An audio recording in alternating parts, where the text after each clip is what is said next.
What is up, guys? And we are back and finally doing something to the Subi. For the most part, this car has pretty much been nothing but a daily for me, and all I've really done to it is put wheels, tires, and tail lights on it. So, once again, we are just going to be putting headlights on the car this time. So, but it's a start. It's a start. And the headlights in question today are the V-Land headlights for the Subaru.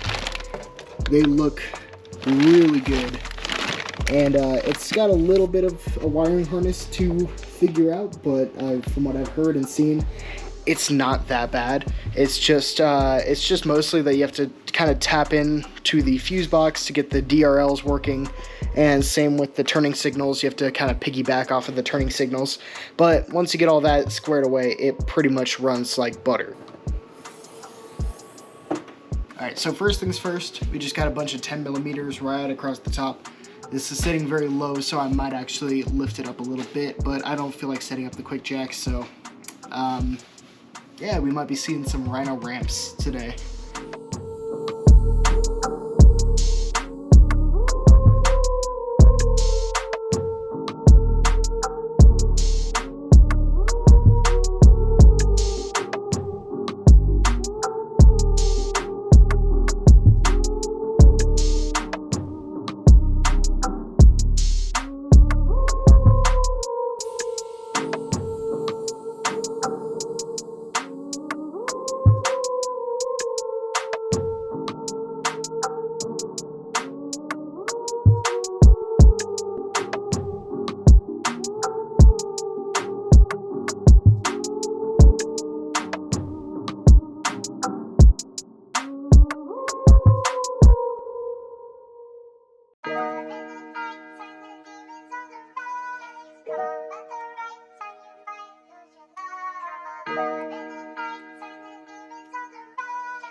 Okay, oh my god, that bumper is a fucking nightmare to remove.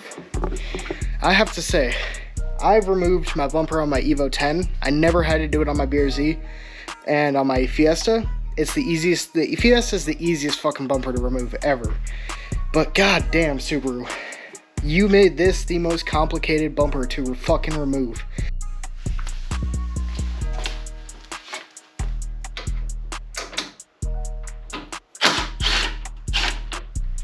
Okay, once you get the headlight in, and I have it plugged into the actual wiring harness, that part, stupid easy to figure out, if, you know, I don't need to show that. But this is what really is the hold up for me, at least. This is what I was stressing about for installing these headlights, is the fact that you have to wire the DRLs to the fuse box, and you have to wire the turn signals to the fog light harness. So it's not like it's going to be super difficult. They give you these little plug adapters, and that's basically going to allow you to connect everything yourself. Basically, this little 15, this blue one right back here. So if you're looking at the fuse box head on from this is the headlight back here, this 15 is what you're going to pull. And you're going to pull that, and then you're going to tap in this fuse adapter to the fuse, and it's already got the fuses installed. So once you just basically pull that fuse, plug that in, and then you run these to the headlights individually. There's a short side that goes to the driver's side headlight, and a long side that goes to the passenger side headlight. And then after that, there's just the other yellow plug that you have to plug in from here to go down to the fog light.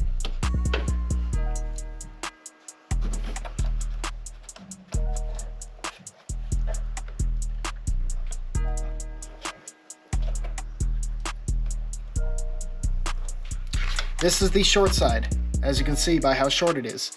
This is the long side. This side, you're running to your passenger side headlight. This side, you're running to your driver's side headlight right up here. And then everything else, you can just kind of tuck away and just find good spots for all of it. This is your fog light plug, and then this is the adapter.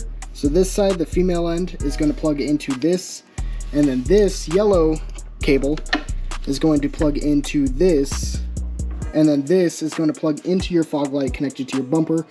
now that we got everything all tapped together, we should be able to go ahead and test this. So yep, there we go, it works. So there's our daytime running light, on, headlight on, and turn signal working.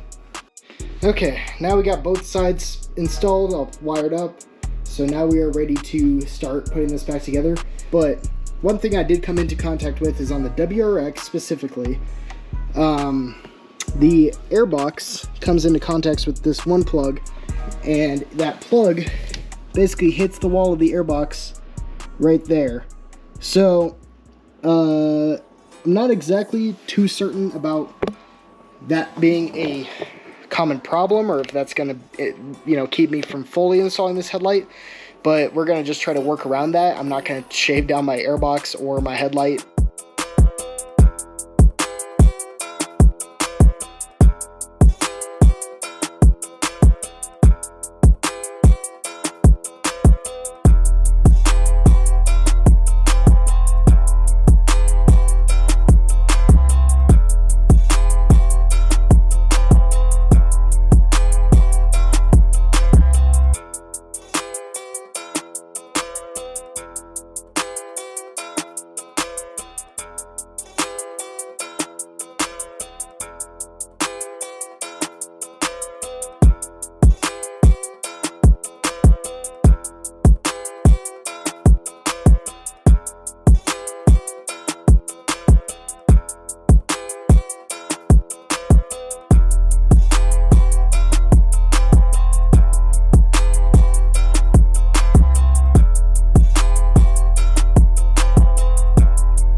I ran into a couple problems that, were not really planned for, that from what I've seen, nobody else has really ran into.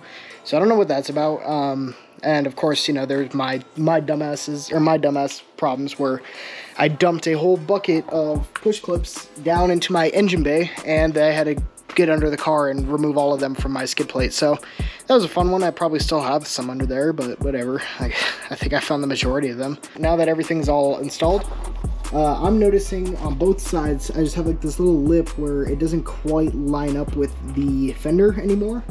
I don't know if that's because of the headlight or whatnot, but it's on both sides, or if it's always been like that. I don't think it's always been like that, but just a little thing I noticed. But everything should be sturdy.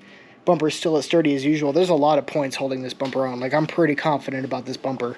I don't think it's ever really gonna fall off on me or cause any problems. Never got a reason why I spend the time questioning this world around me. All this shit does confuse me. Every single time I ask, it's a different story. So I think it's nothing else. Okay, so as I figured, the DRLs only run when your handbrake is down, so that confused me for a minute. But yeah, so DRLs only turn on when the handbrake is down, so that's cool. If the headlights are off, then you can see it. If the headlights are on, they're obviously on as well. I didn't see, but apparently these have the startup animation. I haven't seen it. I haven't seen any video showing the startup animation, so I don't know if it did it or not, but we'll see when I go back to it. No point. I keep my head up, yeah, I keep it poised. Blocking the nonsense and blocking the noise. Next thing you know, yeah, this man's not a boy. Changed by the life that he lives with no choice.